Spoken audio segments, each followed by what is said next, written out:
दोस्तों, एक मिलीनियर होना रेयर है और एक बिलीनियर होना उससे भी ज्यादा रेयर। देखिए, इस मुकाम तक पहुंचने के लिए हर इंसान के अलग अलग रास्ते होते हैं, प्रोफेशन अलग अलग होते हैं, लेकिन कुछ सीक्रेट्स ऐसे होते हैं जो हर उस इंसान को फॉलो करने पड़ते हैं जो मिलीनियर बनना चाहता है या पैसे बनाना चाहता है। उन्हीं सीक्रेट्स को विस्तार से टी हार्व हैकर के book secrets of millionaire mind में बताया गया है। आइए जानते हैं क्या है वो सीक्रेट्स। लेकिन आगे बढ़ने से पहले हम आपसे कहना चाहेंगे, प्लीज हमारे चैनल को सब्सक्राइब कर दीजिए और बेल आइकन को प्रेस कर दीजिए। तो चलिए उठाते हैं उन सीक्रेट्स पर से पर्दा। Number 1, thought process. दोस्तों, साइकोलॉजिकल स्टडी ये कहती है कि जब भी आप किसी काम को करते हैं, आप उस काम के बारे में क्या सोचते हैं ये भी तय करता है कि वो काम आपसे सक्सेसफुली हो पाएगा या नहीं। जैसे अगर मैं सोचता हूं कि मैं टास्क ए को कर लूंगा तो ये मेरा कॉन्फिडेंस है, कर ही लेने की संभावना को बढ़ा देगा।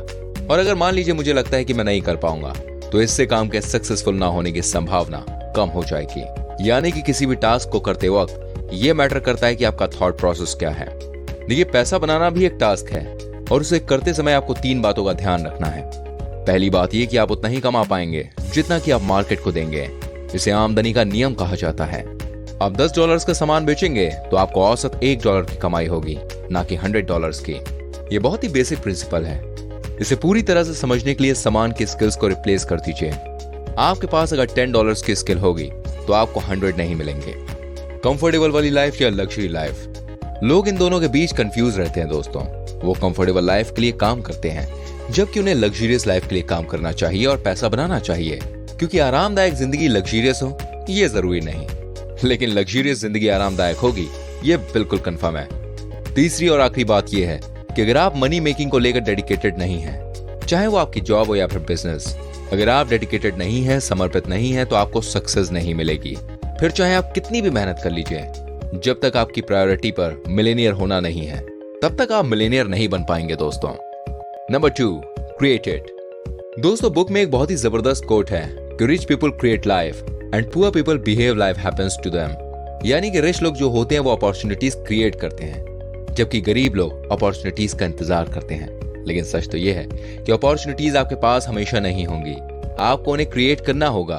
अगर मैं आपको बॉक्स में बंद कर दूं और उस पर सारे लॉक लगा दूं, तो क्या आप बॉक्स के खुलने का इंतजार करेंगे या उसे तोड़कर बाहर निकलेंगे? बताइए कमेंट बॉक्स में। Number 3, admire. दोस्तों, आपका रिच होना या ना होना इस बात पर निर्भर करता है कि आप किसी और के रिच हो जाने पर कैसा बिहेव करते हो। देखिए, जब भी हमारे सामने कोई मेहनत करता है और सफल होता है तो हमारे पास 2 ऑप्शंस होते हैं। या तो हम उसे एडमायर करें और उससे कुछ सीखें, या फिर उसे जज कर लें। अगर आप उस पर्सन को एडमायर करते हैं और कुछ सीखते हैं तो आपका बेनिफिट होगा, या फिर आपका बेनिफिट तब होगा जब आप उसे जज करके नकार देंगे। क्या लगता है आपको? Number 4, environment. देखिए, ये एक अनकहा नियम है कि हमारा आसपास का एनवायरमेंट हम पर असर डालता है। टी हार्व हैकर ने अपनी किताब में इस बात का जिक्र किया है। अगर हम बहुत सारे नेगेटिव लोगों से घिरे होते हैं तो इस बात की पूरी संभावना होती है कि हमें भी नेगेटिविटी आ जाएगी और हम सक्सेसफुल नहीं हो पाएंगे और रिच नहीं बन पाएंगे। और अगर हम पॉजिटिव लोगों से घिरे रहेंगे तो उसका असर उल्टा होगा और हम जाहिर तौर पर कामयाब होंगे। दोस्तों, हैकर के अकॉर्डिंग इसके पीछे का कारण है कि नेगेटिव लोग हमेशा ही रास्ते बंद करने पर फोकस करते हैं, भले ही मेंटली, लेकिन ये वो मान लेते हैं कि अब इस समस्या का कोई अंत नहीं है या हमें अब इस प्रॉब्लम के साथ और इस गरीबी के साथ ही जीना है, जबकि पॉजिटिव लोग ऐसा नहीं करते। Number 5, fear. देखिए, रिस्क लेने का डर किसे नहीं होता, सभी को होता है, बल्कि रिस्क का मतलब ही खतरा होता है जो कि बिना डर के नहीं आता।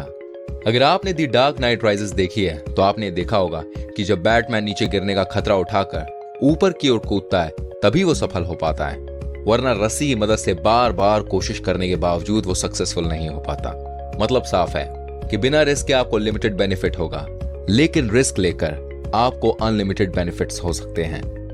Number 6, learning. दोस्तों, दुनिया में हमेशा से स्किल का बोलबाला रहा है। बिना स्किल्स के कोई काम नहीं किया जा सकता और बिना सीखे स्किल्स नहीं गेन की जा सकती। स्किल्स सीख लेने के बाद हम अपने टास्क को कर लेते हैं और सीखना छोड़ देते हैं, जबकि हमें यह नहीं करना होता है। हमें लगातार सीखते रहना चाहिए, तभी हम आगे बढ़ पाते हैं। एग्जाम्पल के लिए आप IT सेक्टर को उठा लीजिए। वो रोज ग्रो करता है, रोज कुछ नया करता है और हर 3-4 साल में IT इंजीनियर्स यूजलेस हो जाते हैं अगर वो कुछ सीख नहीं रहे होते हैं। रिच और पुअर मेंटालिटी में लर्निंग को देखने का फर्क होता है। रिच मेंटालिटी ये सोचती है कि सीखने की कोई उम्र नहीं होती और वो सीखते रहते हैं, जबकि पुअर मेंटालिटी सबसे पहले सीखने पर गिवन अप करती है।